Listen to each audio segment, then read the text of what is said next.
हरि ओम आनंदम।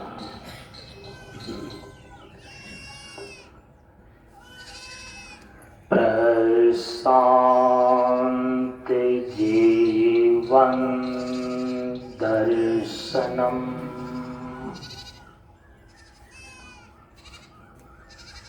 नमो नारायण नारायणम।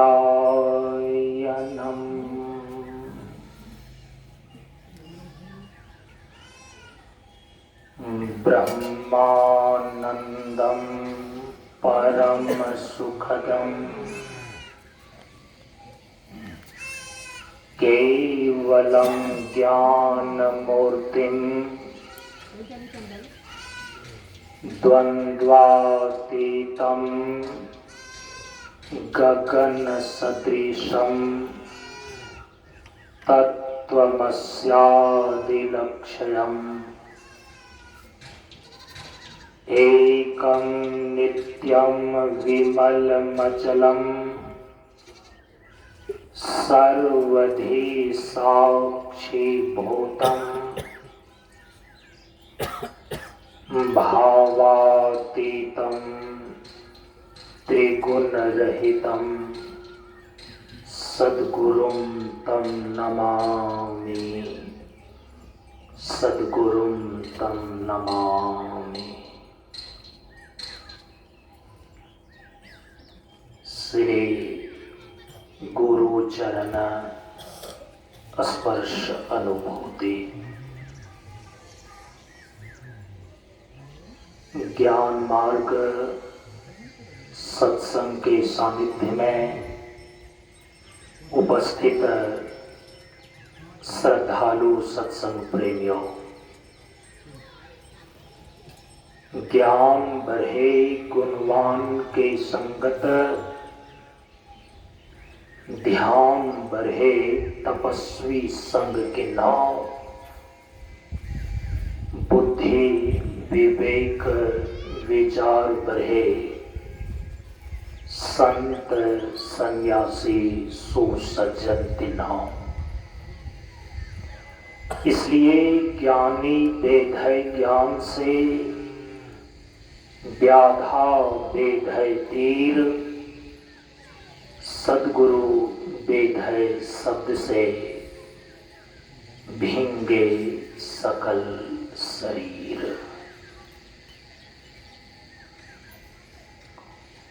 प्रेमियों, परम पूज्य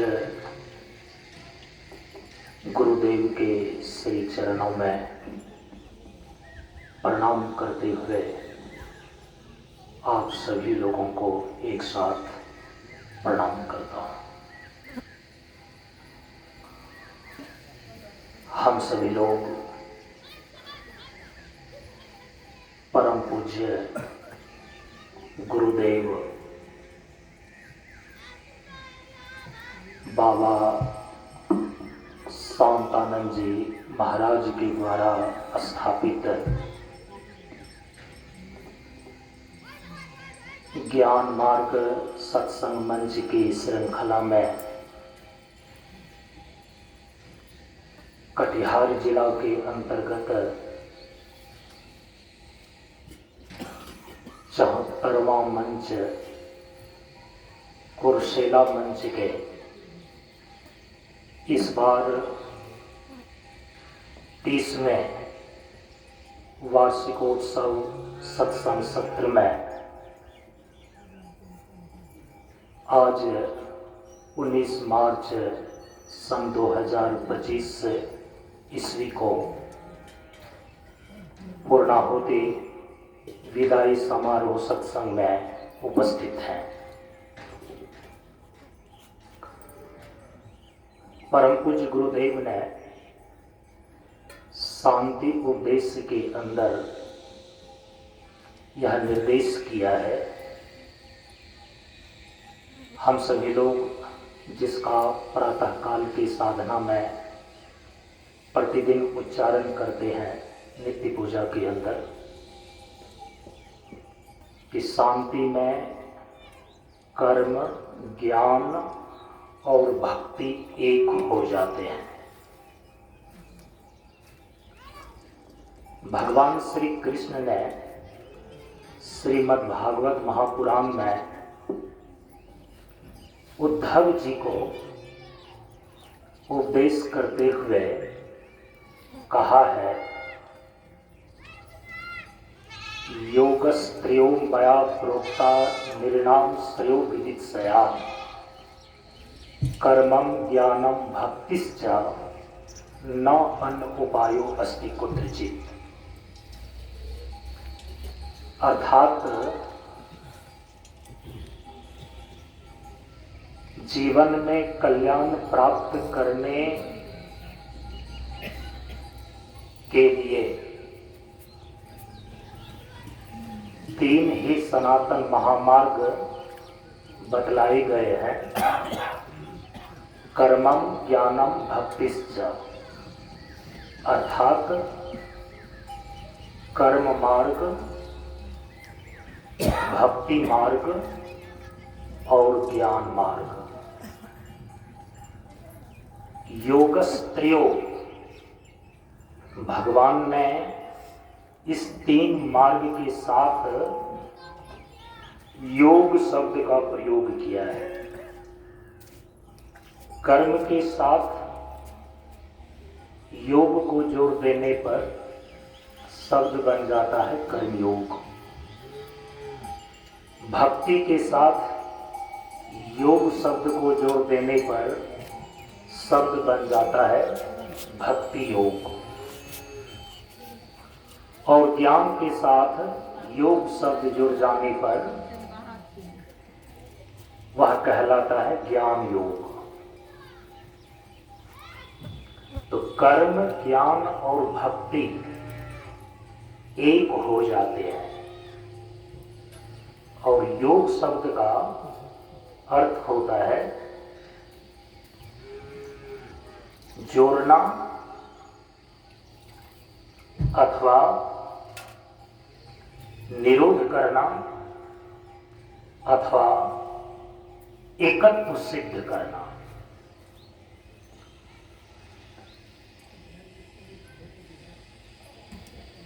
यह जो त्रिविध योग है, कर्मयोग, भक्ति योग और ज्ञान योग, यही जीवन की त्रिवेणी है। यह 2025 ईस्वी विशेष रूप से इस बार उपस्थित हुआ। हम सभी लोग जानते हैं, तीर्थराज प्रयाग में महाकुंभ के रूप में जो अमृत स्नान का पर्व आया, 66 करोड़ व्यक्तियों ने त्रिवेणी में अमृत स्नान का लाभ लिया। परम पूज्य गुरुदेव कहते हैं कि जीवन की जो त्रिवेणी है उसकी तीन भुजाएं हैं, कर्म, ज्ञान और भक्ति।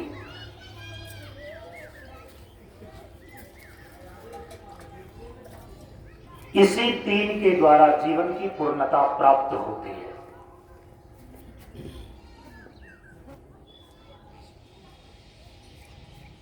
यहाँ इस कुर्सेला मंच के वार्षिकोत्सव में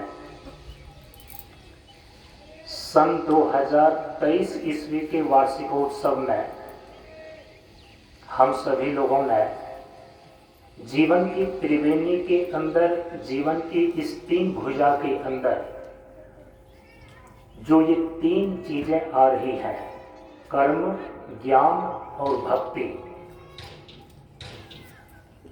कुर्सेला मंच के 2024 ईस्वी के वार्षिकोत्सव में हम सभी लोगों ने ज्ञान के स्वरूप पर विचार किया था। पिछले वर्ष सन 2024 ईस्वी में कुर्सेला मंच के वार्षिकोत्सव के सत्संग सत्र में हम सभी लोगों ने कर्म के स्वरूप पर विचार किया। इस बार इस सन 2025 ईस्वी के इस वार्षिकोत्सव के इस सत्र में हम सभी लोग भक्ति के स्वरूप पर विचार करने जा रहे हैं। जो लोग उपस्थित रहे पिछले 2 बार के वार्षिकोत्सव में, उन्होंने ज्ञान के स्वरूप पर श्रवण किया कि जो परम पूज्य गुरुदेव प्रार्थना की पहली पंक्ति में ही ज्ञान के स्वरूप को प्रदर्शित करते हैं कि परम प्रभु स्वज्ञान जी का जीवन होवे ज्ञान। इस जीव का पारमार्थिक स्वरूप परम प्रभु परमात्मा है। इसका ज्ञान, इसका बोध हमें इसी जीवन में हो जाए। जब इस जीव को अपने पारमार्थिक स्वरूप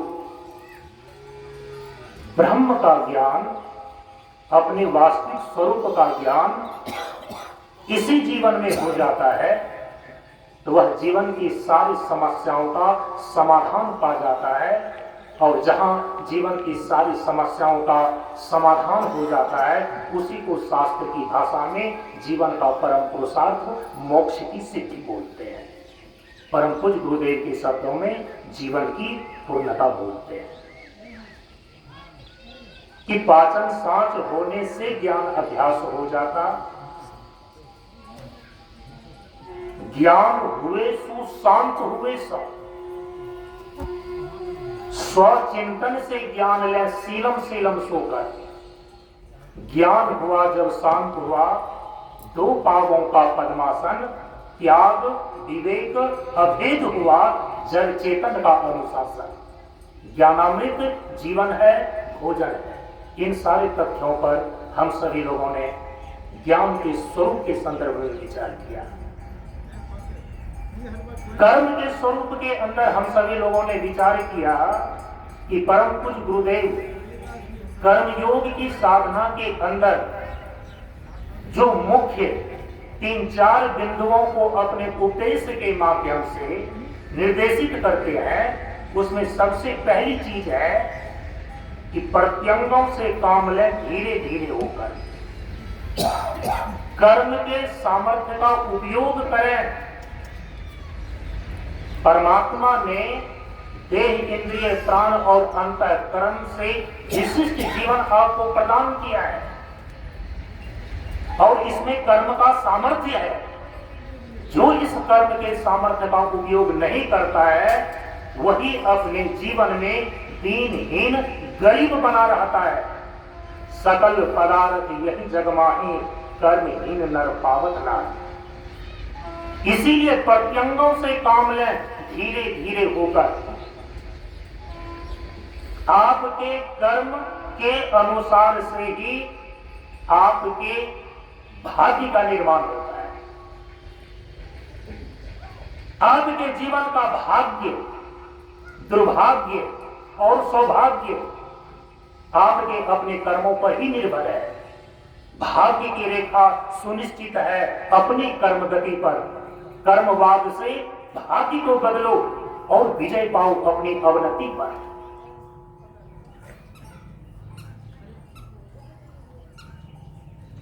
क्योंकि कर्महीनता की वेदी पर बदनसीबी की आग सुलगती है। ऐसे पुरुषार्थहीन जीवन अंगूठी और ताबीज के बीच उलझती है। इसलिए प्रत्यंगों से काम लें धीरे धीरे होकर। अकर्मण्यता का त्याग कर दें, निकम्मेपन का त्याग कर दें और कर्म के सामर्थ्य का उपयोग करके अपने जीवन को समृद्धमय और प्रगतिमय बना दें। ये पहला संदेश है कर्मयोग की साधना के अंदर परम पूज्य गुरुदेव का। ठीक है, कर्म के सामर्थ्य का हम उपयोग करना शुरू कर दिए। कर्म से ही परिस्थिति निर्मित होती है। यदि आपके जीवन में बुरी परिस्थिति है, वह बुरे कर्मों का परिणाम है। हम अपने जीवन में शोभन परिस्थिति लाना चाहते हैं, सुंदर परिस्थिति लाना चाहते हैं, सुखमय परिस्थिति लाना चाहते हैं, तो उसका एक ही उपाय है शुभ कार्य का अनुष्ठान। इसीलिए दूसरे बिंदु पर परम पूज्य गुरुदेव निर्देश कर रहे हैं कि शुभ कार्य में शीघ्रता आवश्यक है, क्योंकि कर्म का यदि आप उपयोग कर रहे हैं तो वहां कर्म के मुख्य रूप से दो रूप हो जाते हैं, एक होता है शुभ कर्म और दूसरा होता है अशुभ कर्म। माने एक है सत्कर्म और दूसरा है दुष्कर्म। हम किसका अनुष्ठान करें? तो परम पूज्य गुरुदेव का निर्देश है कि शुभ कार्य का अनुष्ठान करें, क्योंकि शुभ कर्म से आपके जीवन में सुंदर परिस्थिति का निर्माण होगा, आपके जीवन से दुर्भाग्य का कलंक मिटेगा। ठीक है, अपने जीवन में शुभ कर्मों का अनुष्ठान किया, सुंदर परिस्थिति का निर्माण किया, परिवार का पालन पोषण किया, एक सुखमय जीवन की स्थिति बनाया, क्या जीवन का समाधान हो गया? कर्म के द्वारा परिस्थिति निर्मित होती है और शुभ कर्म के अनुष्ठान से आप स्वर्ग जैसी शोभन परिस्थिति का निर्माण कर सकते हैं। लेकिन याद रखना, कर्म की एक सीमा है। सत्कर्म और शुभ कर्म भी जीवन के परम पुरुषार्थ मोक्ष की दृष्टि से वह एक प्रकार का सोने का जंजीर ही है, एक प्रकार का बंधन ही है। सुंदर परिस्थिति से, सुखमय परिस्थिति से शुभ कर्म भी बांधते हैं इस जीवात्मा को। परिस्थिति चाहे कितनी ही सुंदरतम क्यों न हो, शोभनतम क्यों न हो, भगवान श्री राम ने अयोध्यावासी को सावधान किया कि स्वर्ग स्वल्प अंत दुखदायी। एक मानव शोभनतम परिस्थिति को लेकर जितनी कल्पना कर सकता है, उसी के साकार स्वरूप का नाम है स्वर्ग। लेकिन उस स्वर्ग में भी जीवन का अंतिम समाधान नहीं है, क्योंकि स्वर्ग भी अनित्य है और अंत में दुखदायी है। जो वस्तु अनित्य हो, जो वस्तु नाशवान हो, जो वस्तु क्षणभंगुर हो, चाहे वह कितना ही सुंदर क्यों न हो, वह कितना ही प्रिय क्यों न हो, अंत में वह दुखदायी ही होता है। गोस्वामी जी ने कहा ना, क्या प्रिय व्यक्ति हमें दुख नहीं देते हैं, वो ज्यादा दुख देते हैं। मिलत एक दारुण दुख दिन्हा, जो दुष्ट हैं, जो हमारे दुश्मन हैं, उनके मिलने से आपको दुख पहुंचता है। तो मिलत एक दारुण दुख दिन्हा, लेकिन बिछुरत एक प्राण हर लिन्हा। जो आपके प्रिय हैं, जो वस्तु आपके लिए सुंदर है, उनके वियोग होने पर, उनके बिछुड़ने से आपको पीड़ा नहीं होती है क्या? बिछुरत एक प्राण हर लिन्हा। दोनों ही परिस्थिति में अंतोगत्वा वह दुख देने वाला होता है। तो स्वर्ग का शोभनतम परिस्थिति भी दुखदायी है। तब क्या करें? शुभ कर्मों के अनुष्ठान से आप अपने जीवन में एक सुंदर परिस्थिति, जीवन जीने लायक बना लें। हम केवल पुण्य कर्मों का अनुष्ठान करके अपने जीवन में स्वर्ग की प्राप्ति कर लेंगे, ये आपके जीवन का लक्ष्य नहीं है, ये नहीं होना चाहिए। क्योंकि स्वर्ग में भी जीवन का समाधान नहीं है। जीवन का समाधान है जीवन के परम पुरुषार्थ मोक्ष को प्राप्त करने, और उस मोक्ष को प्राप्त करने के लिए आप अपने कर्म को साधन बना लें। तो शुभ कर्म का अनुष्ठान केवल स्वर्ग प्राप्ति का साधन ना बन जाए, जीवन के परम पुरुषार्थ मोक्ष का साधन बन जाए। इसके लिए क्या करना होगा? अब परम पूज्य गुरुदेव उपदेश में निर्देश करते हैं कि फर्ज समझकर कार्य करना आवश्यक है। इसको बोलता है निष्काम कर्म। धीरज भी निष्काम है, संतोषम आधारम। यदि आप केवल कर्म को साधन के रूप में उपयोग करते हैं, तो वह कर्म एक सुंदर परिस्थिति का निर्माण करके वो आपके जीवन की यात्रा को सुगम बना देती है, जीवन का व्यवहार सुंदर बना देती है। आप उस कर्म के बंधन से बंधते नहीं यदि आप निष्काम कर्म करते हैं। निष्काम कर्म करते करते करते करते एक दिन आप निष्कर्म सिद्धि तक पहुंच जाते हैं। और यही निष्कर्म सिद्धि जहां की व्यक्ति कर्म तो करता है लेकिन उस कर्म का बंधन उसके ऊपर नहीं लगता, यही कर्मयोग का अंतिम स्वरूप है। इतनी सारी चीजों पर हम लोगों ने पहले विचार कर लिया है। जीवन रूपी त्रिभुज की जो तीसरी भुजा है वो है भक्ति। मात्र 15 मिनट का समय बच रहा है, उसमें आशीर्वचन देगा, शांति पाठ भी होना है। अब देखिए 10 मिनट में कितनी बातें हो सकती है भक्ति के ऊपर। क्या है ये भक्ति? कई बार तो व्यक्ति आसक्ति को ही भक्ति समझ लेते हैं और कई बार भक्ति को आसक्ति समझ लेते हैं, क्योंकि भक्ति और आसक्ति दोनों सुनने में भी एक जैसा लगता है। अब भक्ति और आसक्ति का जो प्रारंभिक रूप है ना वो एक जैसा ही है, दोनों में लगाव है, दोनों में भावनात्मक संबंध है। भक्ति में भी आसक्ति में दोनों में भी अपनत्व है, लेकिन एक अपनत्व की यात्रा जब पूर्णत्व तक पहुंच जाता है तो समझ जाना कि अपनत्व से पूर्णत्व की यात्रा भक्ति के द्वारा होती है। लेकिन जो अपनत्व पूर्णत्व को छोड़ करके केवल एक सीमित व्यक्ति और संबंध के बीच में बंध करके रह जाती है तब वह कहलाती है आसक्ति। आ रहे इस पर हम विचार करेंगे। परम पूज्य गुरुदेव ने हम सभी लोगों को बतलाया कि तुम जो जीवन जी रहे हो ना 3 शरीर के साथ जी रहे हो। अब इनका थोड़ा सा दार्शनिक स्वरूप देखिए कि कर्म ज्ञान भक्ति का ये दार्शनिक स्वरूप इसका क्या है, ये कहां से आया कर्म ज्ञान भक्ति। कर्मयोग, ज्ञान योग और भक्ति योग जो जीवन रूपी त्रिभुज की 3 भुजा है, जो जीवन की त्रिवेणी है, ये तीनों चीजें कैसे आई? परम पूज्य गुरुदेव कहते हैं कि तुम जीवन जी रहे हो 3 शरीर के साथ, और 3 शरीर कौन कौन से हैं? स्थूल शरीर, सूक्ष्म शरीर और कारण शरीर। शरीर बना है कैसे? आप सभी लोगों को मालूम है, प्रकृति के 5 तत्व से, पृथ्वी तत्व, जल तत्व, अग्नि तत्व, वायु तत्व और आकाश तत्व। पृथ्वी के स्थूल पंचमहाभूत से स्थूल शरीर बना है, प्रकृति के सूक्ष्म पंचमहाभूत से सूक्ष्म शरीर बना है, और प्रकृति के कारण रूप से कारण शरीर निर्मित है। इस मंच से हम सभी लोग प्रकृति, 5 तत्व, पंचकोश, इन पर हमेशा विचार करते रहते हैं, और आप सभी लोगों ने श्रवण किया है। इन तीनों शरीर में 3 प्रकार के सामर्थ्य हैं स्वाभाविक रूप से। स्थूल शरीर क्रिया प्रधान है,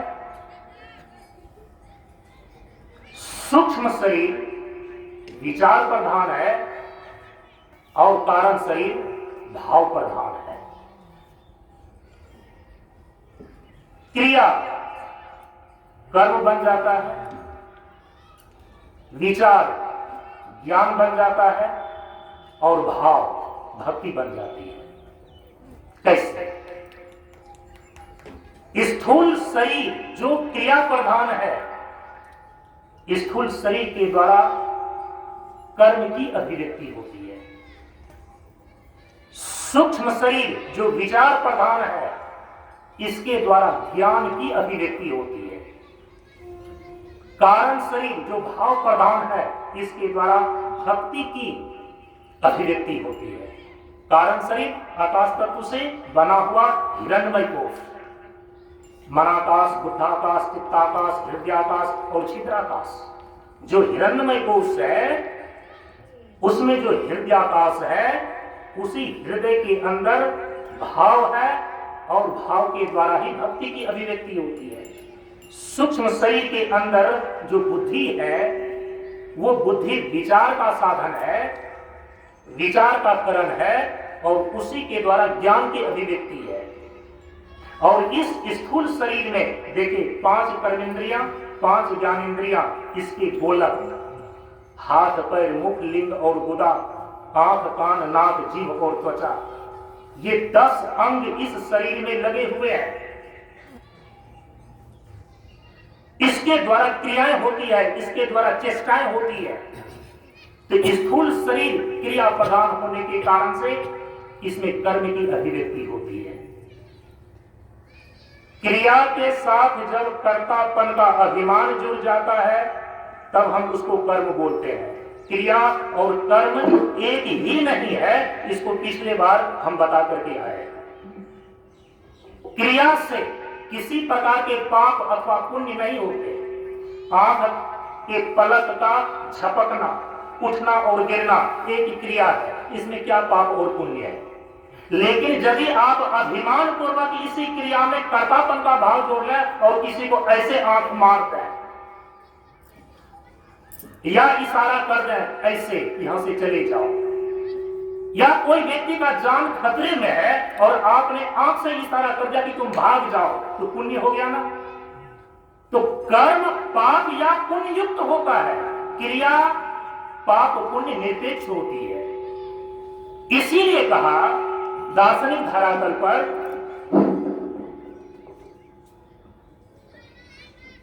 कि क्रिया के साथ जब कर्तापन का अभिमान जुड़ता है ना, तब उसकी कर्म संज्ञा होती है। इस पर चर्चा हो चुकी है पिछले बार।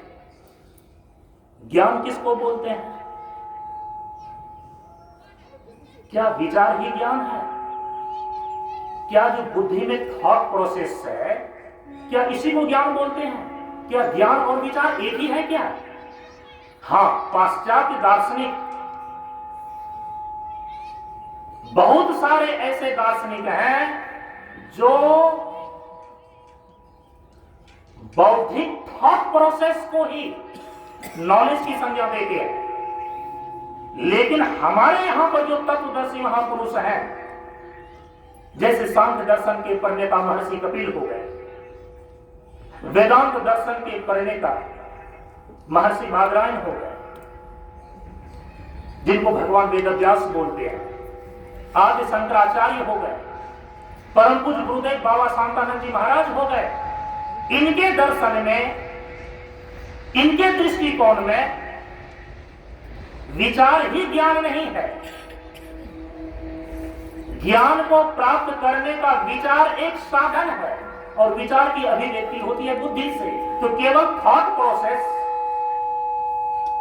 बुद्धि के द्वारा केवल विचार, इसी को हम ज्ञान नहीं बोलते हैं। इसीलिए जैसे कि केवल क्रिया कर्म नहीं है, क्रिया के साथ जब कर्तापन का अभिमान जुड़ता है तब उसकी कर्म संज्ञा होती है। उसी प्रकार से विचार जो बुद्धि के द्वारा होती है, तो आप अच्छे विचार भी करते हैं, बुरे विचार भी करते हैं, तो क्या अच्छा ज्ञान हुआ या बुरा ज्ञान हुआ, ऐसा कह सकते हैं क्या? अरे ज्ञान तो एक प्रकाश है, वो तो अच्छे को भी प्रकाशित करता है, माने अच्छे को भी जानता है, और बुरे को भी प्रकाशित करता है, माने बुरे को भी जानता है। ज्ञान तो निष्पाप है, ज्ञान तो पाप पुण्य से रहित होता है, लेकिन विचार पाप युक्त होता है, विचार पुण्य युक्त होता है। विचार अच्छे बुरे हो सकते हैं, इसलिए विचार मात्र ही केवल ज्ञान नहीं है, ज्ञान को प्राप्त करने के लिए विचार एक साधन है। तब विचार के साथ जब तत्व अनुसंधान जुड़ जाता है, किसी भी वस्तु का, किसी भी व्यक्ति का, किसी भी सत्ता के यथार्थ स्वरूप का जब विचार करते हैं, तब तो वह ज्ञान का साधन बन जाता है। क्योंकि किसी भी वस्तु, व्यक्ति या सत्ता के यथार्थ स्वरूप को जानना ज्ञान कहलाता है, विचार ज्ञान नहीं है। लेकिन किसी भी वस्तु के, किसी भी व्यक्ति के या किसी भी सत्ता के यथार्थ स्वरूप को जानने में ये विचार एक साधन बनता है। इसीलिए विचार के साथ जब तत्व अनुसंधान जुड़ जाता है तब उसकी संज्ञा हो जाती है ज्ञान, तब हम उसको बोलते हैं ज्ञान। ऐसे केवल विचार बराबर ज्ञान नहीं है।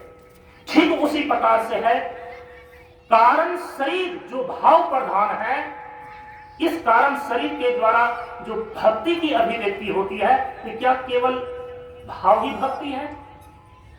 भाव तो अच्छा भी हो सकता है, जिसको दुर्भाव बोलते हैं। अब भाव तो अच्छा भी हो सकता है, जिसको सद्भाव बोल सकते हैं।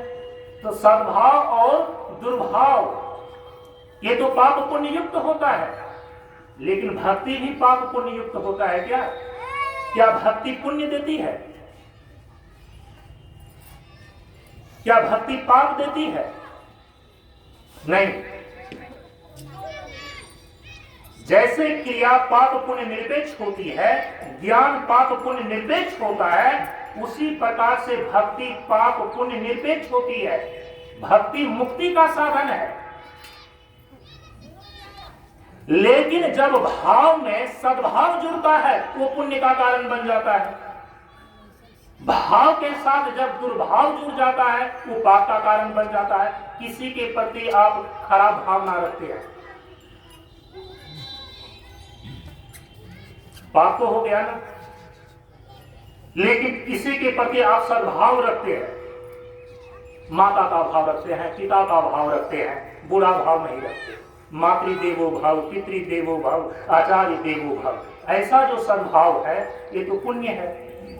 लेकिन दूसरे के प्रति जो दुर्भावना रखते हैं, दूसरे के धन का अपहरण कर लें, दूसरे के माता और बहन के सिर का अपहरण कर लें, ये जो दुर्भावना है ये तो पाप हो गया ना। भक्ति जो है ये भक्ति पाप पुण्य वाली नहीं होती है, भक्ति होती है निरपेक्ष। इसलिए परम पूज्य गुरुदेव ने क्या कहा? निष्पक्षी को भक्ति है। समझ रहे इस चीज को? या तो कोई व्यक्ति पक्ष में खड़ा हो गया या तो व्यक्ति विपक्ष में खड़ा हो गया, वो अलग चीज है।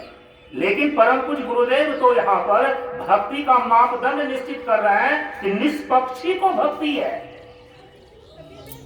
इसीलिए भाव के साथ कौन चीजें जुड़ जाती है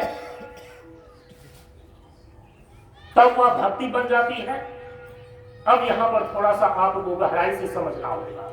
सामान्य स्तर से केवल इतना ही आप समझिए कि भाव के साथ जब श्रद्धा और समर्पण जुड़ जाता है ना, वह भक्ति का रूप ले लेता है।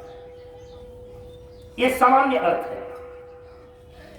जो हमारे हृदय से भाव उठ रहा है, उस भाव के साथ जब श्रद्धा और समर्पण जुड़ जाता है तो वो भक्ति का रूप ले लेती है।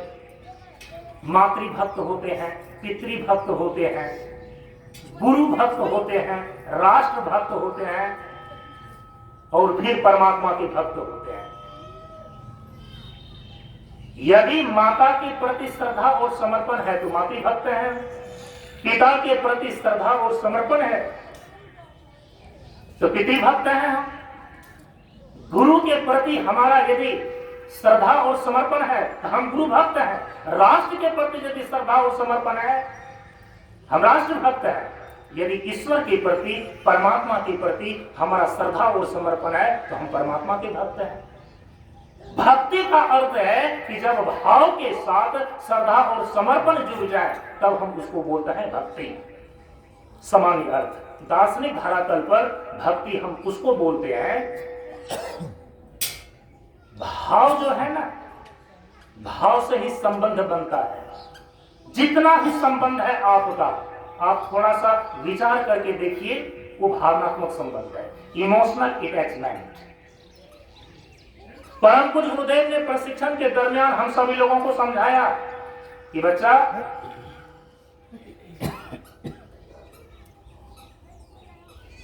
संबंध ही जीवन है, संबंध ही जीवन है। तो फिर संबंध क्या है? तो कहा कि प्रेम ही संबंध है।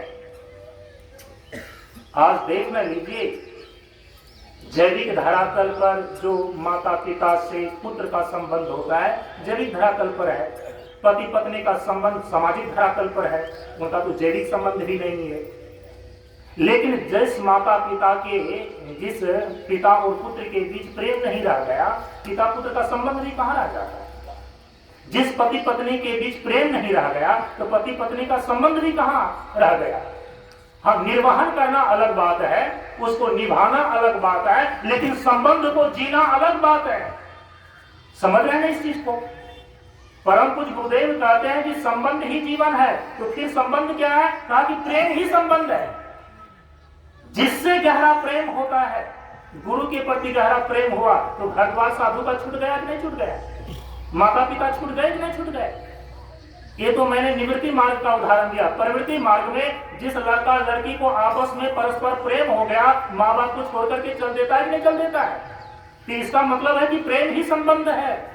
जहां प्रेम का पलड़ा भारी पड़ा वहां संबंध मजबूत हो गया।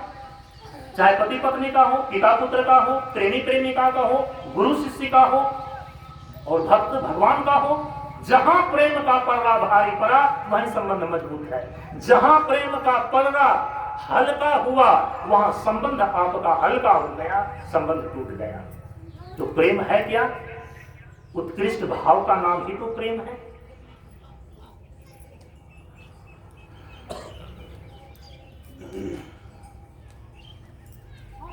पूरी बात तो नहीं हो सकेगी, दो चार पंक्ति बोल करके मैं वाणी को विराम दे देता हूं।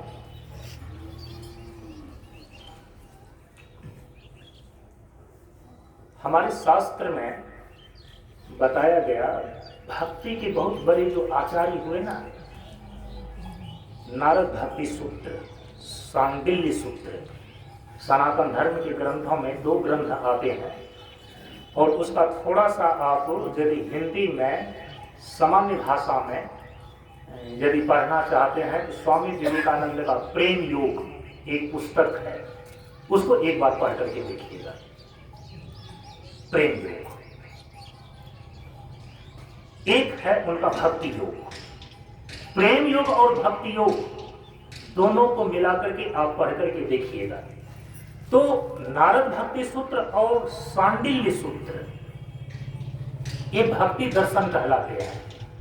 उसके दृष्टिकोण से थोड़ा समय आपके ध्यान में दे दूं ताकि भक्ति का स्वरूप ठीक ढंग से समझ में आ जाए, जो कि एक परिवार की भक्ति से लेकर के परमात्मा की भक्ति, ये सारी बातें उनकी संगति लग जाए।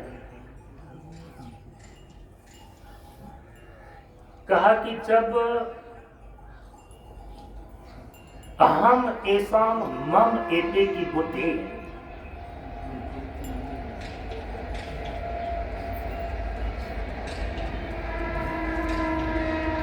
अनाथ पदार्थों के प्रति होती है, संसार के विषयों के प्रति होती है, तब हम उसको आसक्ति बोलते हैं।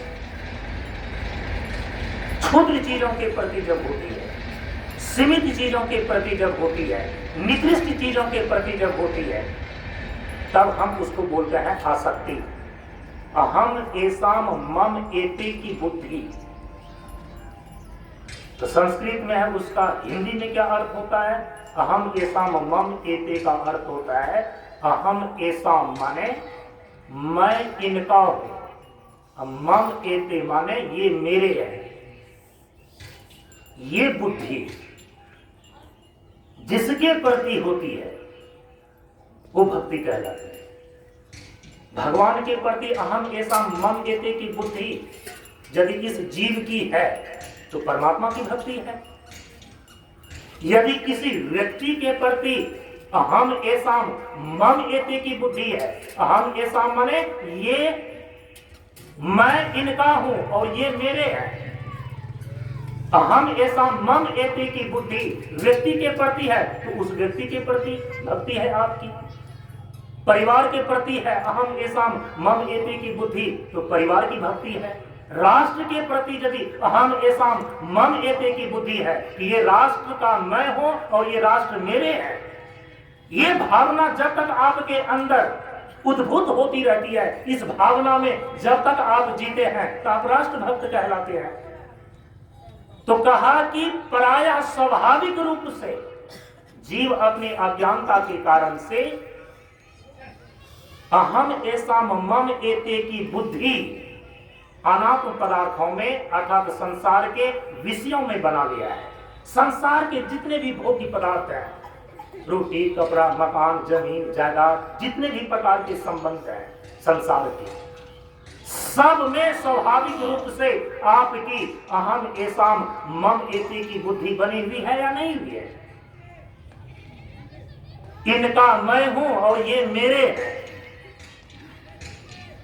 ये बुद्धि किनके प्रति बनी हुई है? संसार के विषयों के प्रति, संसार के संबंध के प्रति। इसीलिए हम इसको बोलते हैं आसक्ति। आसक्ति का मतलब ही होता है कि जो सीमित चीजों में मुझे बांध देता है, उसके आगे देखने ही नहीं देता, हम उसको बोलते हैं आसक्ति। सक्त हो गया, सक्त का मतलब हो गया कि सीमित हो गया, आ माने चारों तरफ से बंध गया। भक्ति का मतलब होता है कि जब हमारी यही भावना उत्कृष्ट चीजों के प्रति होती है, यही भावना जब श्रेष्ठ चीजों के प्रति होती है, यही हमारी भावना जब सर्वोच्च सत्ता के प्रति होती है। कौन सी भावना?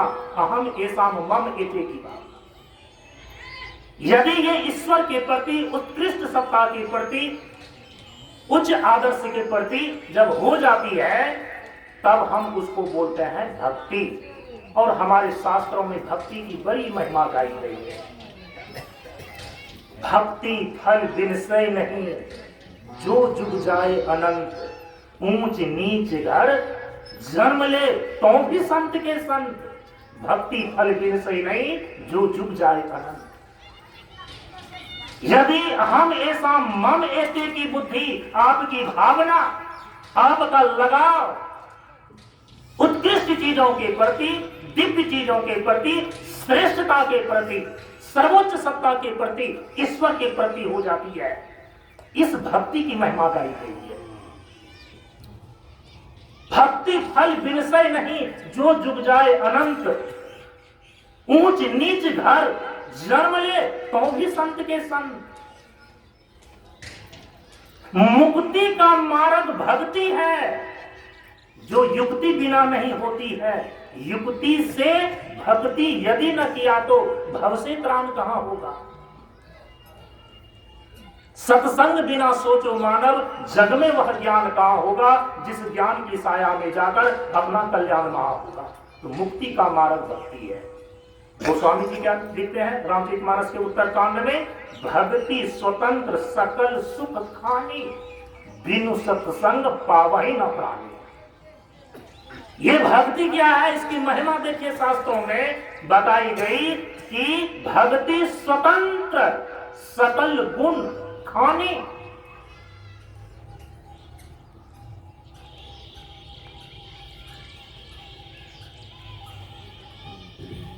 भरा नहीं जो भावों से, बहती जिसमें रसधार नहीं, वो हृदय नहीं पत्थर है, जिसको भगवान से प्यार है। परम पूज्य गुरुदेव ने इसीलिए इस भक्ति को लेकर के अपने उपदेश में कुछ बिंदु को निश्चित किए हैं। व्याख्या तो नहीं हो सकेगी, अगले जगह सत्संग है, मैं वहां पर इस पर पूरी व्याख्या करूंगा। सबसे पहली बात तो ये है, परम पूज्य गुरुदेव भक्ति योग के संबंध में जो 4-5 बिंदु मुख्य रूप से निर्देशित किए हैं, हो सकता है कि आपके ख्याल में देखो तो चिंतन करने में सुविधा हो जाए। आप सभी लोग जान रहे हैं ना, एक अंश का अंशी की तरफ स्वाभाविक गति होती है, आकर्षण होता है।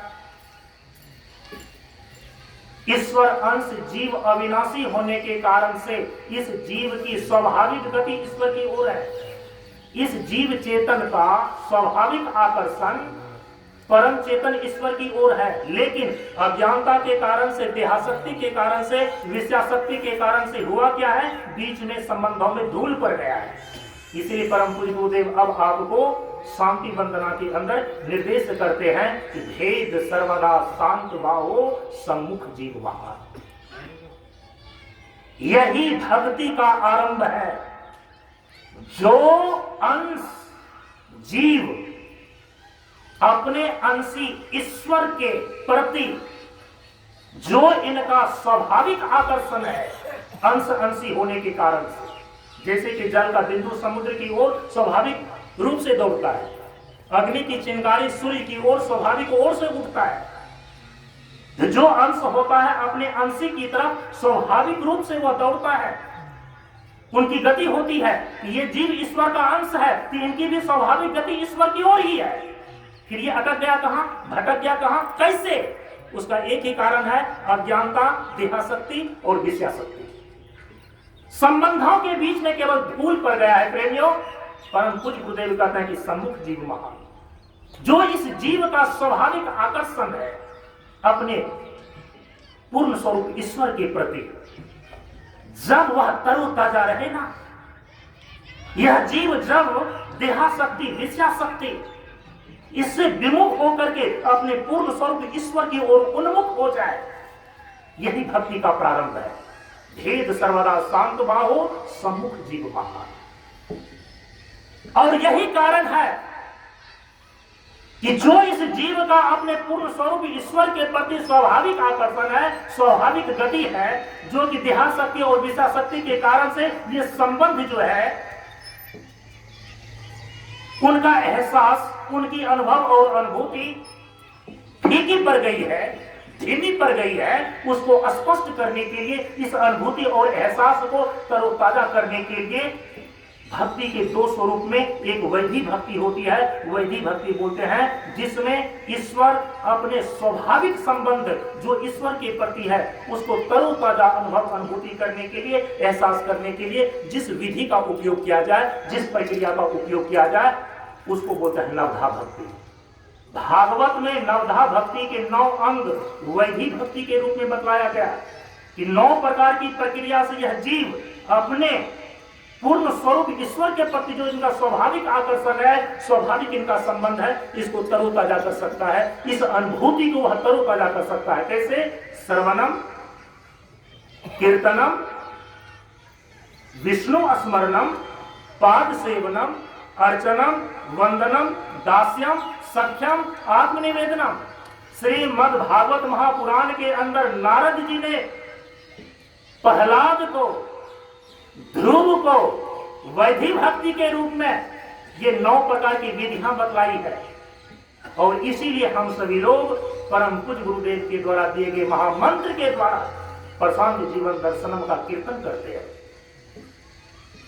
सम्मुख जीव महान कैसे होगा, उसी का ये उपाय है कीर्तनम। श्रवणम, कीर्तनम, पाद सेवनम, विष्णु स्मरणम, अर्चनम, वंदनम, दास्यम, सख्यम, आत्मनिवेदनम। ये 9 प्रकार की वैधि भक्ति है। यदि कि आपने इस 9 प्रकार की प्रक्रियाओं के द्वारा जीव और ईश्वर का जो स्वाभाविक आकर्षण है इसको तरोताजा आपने कर लिया ना, फिर आप दुनिया के सारे कष्टों को झेलने के लिए तैयार होते हैं। प्रहलाद के जीवन में आया, खुद उनके पिता ने कितने प्रकार के कष्ट दिए, लेकिन भगवान की भक्ति को नहीं छोड़ा। फिर उनके लिए महामंत्र बन जाता है कि कष्ट ही भगवान है, ईश्वर है और महाप्रभु है, इसकी सीमा स्वेच्छा से मौत तक है। समझ रहे हैं इस चीज को? जब आप अपने स्वाभाविक संबंध का एहसास करने लगते हैं और जिस किसी भी भक्त ने किया वो संसार के सारे विपत्तियों को सह लेता है, उनके लिए फिर कष्ट नहीं रह जाता। कष्ट प्रभु का प्रसाद बन जाता है उसके जीवन में, जैसे मीरा के जीवन में बन गया, प्रहलाद के जीवन में बन गया और सूरदास के जीवन में बन गया। फिर उनके लिए तो कष्ट परे चिंता न करो, ये यूं ही आते जाते हैं, फूल सदा कांटों में खिलते, सेजों पर मुरझा जाते हैं। जानते हैं ये जो कष्ट सहने की अपार क्षमता भक्त के अंदर आ जाती है, क्या आप समझते हैं कि हम भगवान की भक्ति करेंगे तो हमारे जीवन में कष्ट नहीं होगा, दुख नहीं होगा? किसने कहा आपको? अरे सारे आपत्ति और विपत्तियां भक्त के जीवन में ही आते हैं, लेकिन भगवान की भक्ति होने के कारण से वो भक्त उस भक्ति के प्रभाव के कारण से संसार के समस्त दुखों को हंसते हुए झेल लेता है। सभी सुखी रहें अपने सुख से, मुझे दुख पाने दो स्वतंत्र, मन की परवस्था महादुख है, यही जपूंगा मैं महामंत्र। ये उनका मूल मंत्र बन जाता है। कष्ट ही भगवान है, ईश्वर है और महाप्रभु है, इसकी सीमा स्वेच्छा से मौत तक। जब ऐसा करते करते आप अपने जीवन में सहिष्णु बनते हैं ना, इनकी 2 धुरियां हैं जिसके बल पर ये कष्ट झेल लेता है साधक, सारी विपत्तियों को झेल लेता साधक भक्त, उनकी 2 धुरी है। कहा कि ईश्वर के प्रति पूर्ण भरोसा और विश्वास, इसीलिए अब परम पूज्य गुरुदेव आगे कहते हैं, अटल भाव के शांत राह में सत्यम शिवम समान। यदि आपको ईश्वर के अस्तित्व पर अटल विश्वास है, ईश्वर का मैं अभिन्न अंश होने के कारण से परमात्मा हमारी सर्वविध रक्षा करते हैं, ये आपको पूर्ण विश्वास है, तो आप भक्ति के मार्ग से विचलित नहीं होते, चाहे जीवन में अपार कष्ट ही क्यों ना आ जाए। माता कुंती नहीं बुझी, उन्होंने और दुख ही मांग लिया। कृष्ण भगवान ने जब कहा कि बुआ कुछ मांगो, तो कुंती ने कहा कि मुझे दुख दे दो। कृष्ण ने कहा कि पगला गई हो, लोग सुख मांगते हैं, समृद्धि मांगते हैं, और तुम दुख मांग रही है। माता कुंती ने क्या कहा, सुख के माथे सिल परे जो हृदय से नाम भूला, बलिहारी बाबू की जो पल पल नाम रखा है, हे कृष्ण मुझे दुख दे दो, क्योंकि उसमें आपका स्मरण बना रहेगा। संसार के सुख से तो भगवान की विस्मृति हो जाती है, इसीलिए सुख के माथे सिल पड़े। यह है भक्त की दृष्टि। अटल भाव के शांत राह में सत्यम शिवम समान, जो सच्चिदानंद स्वरूप परमात्मा है, उनके अस्तित्व में पूर्ण भरोसा और अटल विश्वास, यही ये दो धूड़ी है जो भक्त को जीवन की सारी आपत्तियों और विपत्तियों को सहने की क्षमता देती है। यदि आप ऐसा करते हैं ना, आप कहां पहुंचते हैं? आप पहुंचते हैं निष्पक्षी को भक्ति है, यहां तक। और निष्पक्षी का मतलब क्या होता है? निष्पक्ष होता कौन है? आपके अंदर कैसी योग्यता आ जाती है? कोई शिकवा शिकायत, क्योंकि कष्ट को तो सह लिया, भगवान के प्रति और दुनिया के प्रति कोई शिकवा शिकायत नहीं है उनको, कोई राग और द्वेष नहीं है, क्योंकि जिनके प्रति राग होता है उनके पक्ष में आप खड़े होते हैं, जिनके प्रति द्वेष होता है आप उनके विपक्ष में खड़े होते हैं। भक्त तो निष्पक्ष हो जाता है, वो न तो किसी के पक्ष में खड़ा है क्योंकि किसी के प्रति उनका राग नहीं रहा, वो किसी के विपक्ष में खड़ा नहीं होगा क्योंकि किसी के प्रति उनका द्वेष नहीं रहा, क्योंकि भगवान की भक्ति से उनका हृदय शुद्ध हो चुका है, पवित्र हो चुका है। यदि आपत्तियां विपत्तियां आती भी है, लोगों के द्वारा सताया भी जाता है, वो तो कष्ट ही भगवान है, ईश्वर है, महाप्रभु है, ये समझ करके उस अमृत का पान कर लेता है वो। ऐसी साधना जब भक्ति की चलती है प्रेमियों, आपका हृदय पवित्र होने के कारण से हृदय का कालुष्य जो राग और द्वेष के रूप में है वो नष्ट हो जाता है और आप हो जाते हैं निष्पक्ष। और यही निष्पक्ष की स्थिति को दिखाया जो भगवान श्री राम ने रामचरितमानस के अंदर माता सबरी को नवदा भक्ति का उपदेश किया कि प्रथम भक्ति संतन कर संगा, दूसरी रति मम कथा प्रसंगा, गुरुपद पंकज सेवा, तीसरी भक्ति अमान, चौथी भक्ति मम गुणगनौ करे कपट प्रजिगान, मंत्र जाप मम दृढ़ विश्वासा, पंचम भजन सो वेद प्रकाशा, छठ दम शील विरति बहुकर्मा, निरत निरंतर सज्जन धर्मा, सातम सम मोहि मैं जग देगा, मोते संत अधिक कर देगा, आठम यथा लाभ संतोषा, सपने हूं नहीं देखा पर दोषा। यदि वह निष्पक्ष हो गया ना, सबने हो नहीं देखा ही पर दोषा, ये क्षमता उनके अंदर आती है। वो भक्ति के कितने सोपान पर पहुंच गया? 8वें सोपान पर। और ये क्षमता आई है उनको कैसे? अटल भाव के शांत राह में सत्यम शिवम समान की साधना से। इसीलिए गोस्वामी जी अंत में वो संहार करते हुए भक्ति का लिखते हैं, नवम सरल सन सब चल ही ना, मम भरोस ही हर्ष न जिलना। यदि निष्पक्षता तक आप पहुंच गए ना, ये भक्ति की साधना का फल है कि राग और द्वेष से रहित हो जाता है यह हृदय। और रामकृष्ण परमहंस ने कहा है कि जिस भक्त का हृदय राग और द्वेष से रहित हो गया, उसी के हृदय में प्रेम के प्रगट होई मैं जाना, हरि व्यापक सर्वत्र समाना, प्रेम के प्रगट होई मैं जाना। कैसे भक्त का हृदय प्रभु का बैठक खाना है, जहां पर परमात्मा आकर के बैठ जाते हैं, कहा कि जो हृदय राग और द्वेष से रहित है अर्थात निष्पक्ष है। और जब प्रभु और परमात्मा की अभिव्यक्ति आपके हृदय में ही हो जाती है ना, उस परमात्मा के यथार्थ स्वरूप का ज्ञान दर्शन के माध्यम से जब घटित हो जाता है, उसको बोलते हैं पराभक्ति। आद्य शंकराचार्य जी महाराज ने अपने ग्रंथों में लिखा कि आत्मानुसंधानम परा पूजा, आत्मानुसंधानम परा भक्ति। भगवान को केवल आत्मीय ही न मानना, बल्कि आत्म स्वरूप जानना कि जो परमात्मा है वही मेरा वास्तविक स्वरूप है। जीव और ईश्वर की इस एकता का बोध, ये भक्ति का अंतिम स्थिति है। यही भक्ति लाती है। अब इसी चीज को प्रदर्शित करने के लिए परम पूज्य गुरुदेव अंतिम में बोलते हैं कि जो दूसरों को मानता और जानता है, अंत में क्या होगा? वह अपने को मानता और जानता है। अब दूसरे को मानना और जानना किस प्रक्रिया से होगी? ऊपर जो 3 चीजें बतला दी गई है, वैसे मानना और जानना। जो वैदिक भक्ति के द्वारा जो भगवान श्री राम ने बतलाई माता सबरी को, जो वैदिक भक्ति बताई गई नारद जी के द्वारा प्रहलाद को,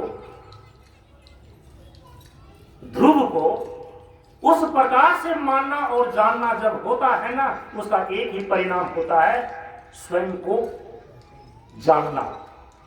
अब यहां पर जब परमात्मा को अपना ही स्वरूप के रूप में वह भक्त जान लेता है, तो भक्ति यहां पर पूर्ण हो जाती है। और इस पर भगवान श्री कृष्ण आकर के मुहर लगा देते हैं। कहा कि देखो, भक्त तो मेरे 4 प्रकार के हैं। एक आर्त भक्त है, एक अर्थार्थी भक्त है और एक जिज्ञासु भक्त है। ये 3 प्रकार के भक्त हैं। लेकिन जो इस प्रकार का ज्ञान प्राप्त कर लेता है कि मैं परमात्मा उस भक्त का ही वास्तविक स्वरूप हूं, जो स्वरूप ज्ञान के रूप में मुझ परमात्मा को जान लेता है, ऐ अर्जुन, वो तो ज्ञानी भक्त है। और याद रखना, ज्ञानी भक्त वो मेरा ही स्वरूप है, मेरे से भिन्न नहीं है। अर्थात जीव और ईश्वर के एकत्व की स्थिति यहां पर आ गई। तो भक्ति के द्वारा भी हम जीव और ईश्वर की एकता का, ब्रह्म और आत्मा की अप्रोक्षता का ही ज्ञान प्राप्त करते हैं। इसलिए परम पूज्य गुरुदेव कहते हैं कि शांति में कर्म, ज्ञान और भक्ति अंत में जाकर एक हो जाते हैं। इन्हीं शब्दों के साथ मैं अपनी वाणी को यहीं पर विराम देता हूँ। परम पूज्य गुरुदेव के श्री चरणों में नमन करते हुए आप सबों को एक साथ नमो नारायण। ओम पूर्णमदः पूर्णमिदं पूर्णात् पूर्णमुदच्यते पूर्णस्य पूर्णमादाय पूर्णमेवावशिष्यते। ओम शांति शांति शांति। हरि ओम। श्री गुरुभ्यो नमः। हरि